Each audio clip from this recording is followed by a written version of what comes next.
very important to speak about climate because more and more people have to be involved in the process of fighting for our climate rights.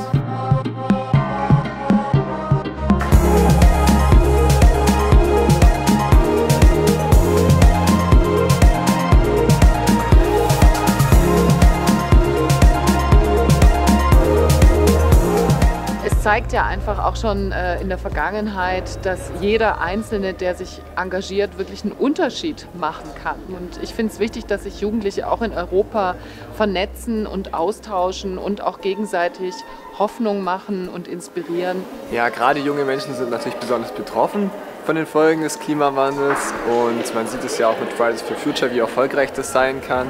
Deswegen glaube ich, dass das sehr hilft, da einen gewissen Druck zu machen.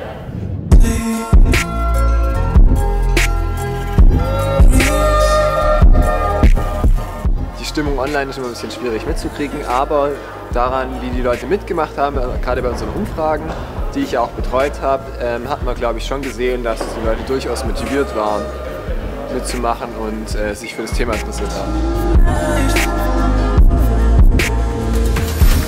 Also jetzt hier am Ende haben wir total festgestellt, dass die Stimmung sehr hoffnungsvoll und auch sehr energetisch ist. Es ist total super, wenn Menschen hier rausgehen mit dem Gefühl tatsächlich, was machen zu wollen und auch was machen zu können. Und ich als Klimaaktivist finde das natürlich richtig klasse.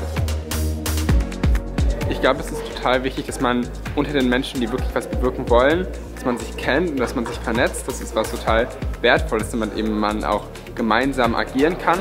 Von dem heutigen Tag nehme ich Hoffnung mit und Motivation, mich auch weiter mit den Menschen zu vernetzen.